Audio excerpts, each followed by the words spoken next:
منزل ہے پاکستان، اس موضوع پہ اپنے خیالات کا اظہار کرنے آتی ہیں مریم امیر، جن کا تعلق جناح پوسٹ گریجویٹ میڈیکل کالج سے ہے۔ گر ضرورت پڑی تو ہم دیں گے جگر کا خون چراغوں میں جلانے کے لیے۔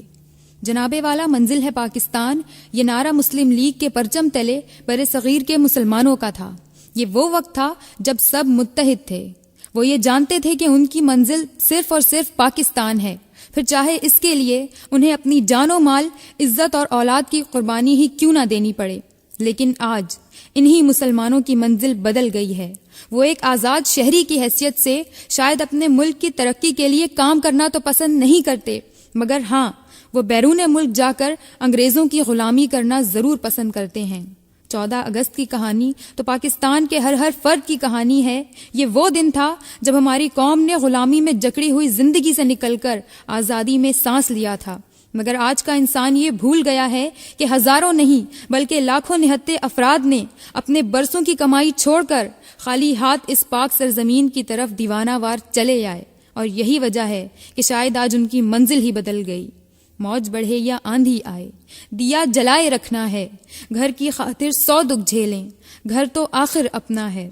اس خطے کے مسلمانوں نے تو اپنا سب کچھ برباد کر کے یہ پاک سرزمین حاصل کی ہے۔ اس قوم کا 63 سال پہلے بھی یہی عقیدہ تھا، اور اس کا عقیدہ آج بھی یہی ہے کہ منزل ہے پاکستان، کہ پاکستان تو ایک نظریے کے تحت حاصل کیا گیا تھا جہاں بر صغیر کے مسلمان باہمی تعاون، اتحاد وہ مکمل مذہبی اور شخصی آزادی کے حامل ہو گئے کہ ہماری منزل صرف اور صرف پاکستان ہے، کہ اب ہم ایک بڑے گھر میں ایک ہی گھر کے افراد کی طرح رہیں گے، کہ اب کسی کا رسوئی گھر دوسرے افراد کے آنے سے ناپاک نہیں ہوگا، کسی مسجد میں نماز پڑھتے ہوئے نمازیوں پر اب مردہ جانور پھینک کر انہیں نجس نہیں کیا جائے گا۔ اور اگر آج میں اپنے حال کی بات کروں تو میں یہ مانتی ہوں کہ آج ہمیں بے شمار مسائل کا سامنا ہے، ہم میں کچھ برائیاں، کچھ خامیاں ضرور موجود ہیں، مگر اس کا مطلب یہ تو نہیں کہ ہم اپنی اچھائیوں کو، اپنے سچے جذبوں کو نظر انداز کر دیں، کیونکہ ان خامیوں کے باوجود آج بھی ہم میں وہ خوبیاں موجود ہیں جو کسی بھی زندہ قوم کی پہچان ہوتی ہیں۔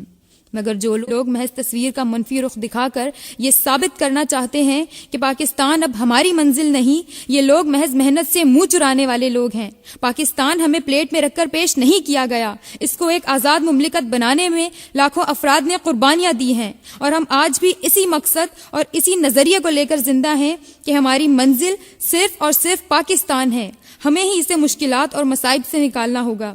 جناب والا، میری نظر میں تو یہ بیکاری کا رونا، میرٹ کا قتل عام، بے مصرف ڈگریاں، سیاسی اثر و رسوخ اور منصب داروں کی زیادتیاں سب بے حوصلہ کرنے والی باتیں ہیں۔ کسی بھی مقصد کا حصول تو جد و جہد کے بغیر ممکن ہی نہیں، کہ سونے کو کندن بننے کے لیے بھٹی سے تو گزرنا پڑتا ہی ہے۔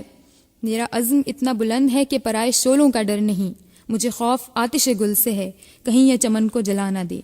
اس ملک کے نوجوان جہاں ایک طرف بحیثیت طالب علم سر سید احمد خان کے مقصد کی تکمیل کر رہے ہیں، وہیں سیلاب جیسے قدرتی آفت کے تباہی مچانے پر ان کی بڑھ چڑھ کر مدد کرنا ایک قوم ہونے کا ثبوت بھی دے رہا ہے۔ اس ملک کے حصول کے لیے قائد اعظم جیسے عظیم لیڈروں نے دن رات کوششیں اور محنت کی ہے، تب جا کر ہمیں پاکستان جیسی نعمت حاصل ہوئی، مگر ہم پھر بھی کتنے ناشکرے ہیں کہ آج آزاد ہوتے ہوئے بھی آزادی کی قدر نہیں جانتے۔ اس ملک کو مشکلات سے نکالنے کے بجائے ہم آج اپنی منزل ہی بھلا بیٹھے ہیں۔ مگر اس پاک سرزمین کی مٹی میں شامل شہیدوں کے خون سے آنے والی خوشبو ہمیں یہ احساس دلاتی ہے کہ ہم آزاد ہیں، ہماری منزل پاکستان ہے اور ہم ہی اس کے پاسبان ہیں۔ ہمیں اپنی محنت، جستجو، قابلیت اور کوششوں کے بلبوتے پر پاکستان کو عروج تک پہنچانا ہے۔ خدا کرے کہ میرے عرض پاک پہ اترے وہ فصل گل جسے اندیشہ زوال نہ ہو، خدا کرے کہ میرے ایک بھی ہم وطن کے لیے حیات جرم نہ ہو، زندگی وبال نہ ہو۔